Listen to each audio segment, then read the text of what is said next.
Tutto bene? Tutto bene. Io volevo sapere, ma chi è Francesca? Ma lui è bello sto pezzo. C'è un sound molto Francesca è bello. mia moglie. Ah! Vabbè, i nomi sono puramente casuali, però visto che andava bene Francesca. Io ho già subito un messaggio per te. Lello con 24.000 ore, cioè sì, poco che baci da Anna da Poggio Marino. Un bacio. Allora, vai con la prima domanda al nostro caro amico. Prima di iniziare con le domande, io voglio salutare tutto il pubblico che segue questa magnifica trasmissione. Un bacio a voi due, un bacio al proprietario di questa magnifica emittente e un bacio a tutti quanti. Ok, allora dopo i saluti di Lello faccio la prima domanda a te. Ok. Lello, il tuo disco come si intitola? Condividi.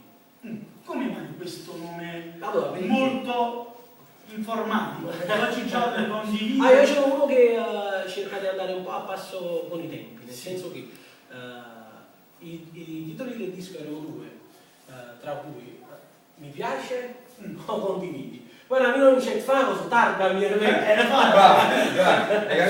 aggiungimi pure. Esatto. No, è una cosa bella, era proprio condividi, perché in questo disco ci sono tantissime emozioni che ho vissuto io personalmente, perché l'80-90% delle canzoni di questo disco sono tutte scritte da me, sia i testi che le musiche. Allora ho voluto condividere queste emozioni con il pubblico e per questo condivido. Ok, allora non era virtuale condividere, ma no, una cosa molto... Lello, tu canti da molti anni, quindi quanti hai fatto più di un lavoro discografico? Allora, questo è l'8º. Ecco, Tra cui poi ci sono singoli un po' in giro, perché ci sono delle compilation che ho fatto con la Falco Record e ci sono dei singoli, poi ci sono altri 3 singoli che sono un po', come dire, sparsi nell'aria così, però non sono in nessun disco, che poi stiamo progettando di fare dei riarrangiamenti per quanto riguarda questi pezzi e di inserirli in un disco che poi uscirà. Perfetto, Lello. Poi vediamo, c'è ancora qualche progetto in corso, qualcosa in... Ci sono delle cose in future, però non voglio svelarle perché c'ho un bel progetto che se va in porto è una cosa molto grossa. E noi ti auguriamo come si dice, le cose bisogna dirle quando sono state fatte. Esatto, bravo. Senti Lello, per quanto riguarda quando fai gli eventi, c'è qualche evento in particolare che ti è rimasta di nuovo?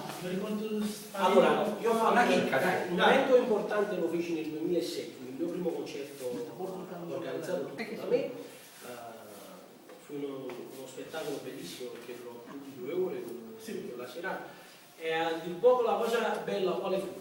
Che prima delle 9 non c'era nessuno. Prima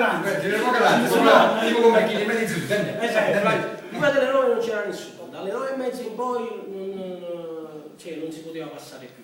Infatti poi ci sono anche video su YouTube per quanto riguarda questo evento.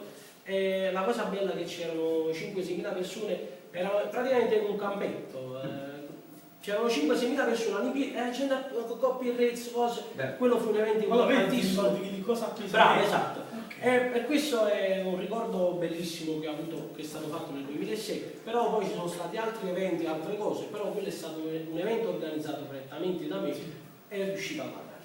Ok, poi dopo sveleremo ancora qualche cosa di Lello. Ci siamo un po'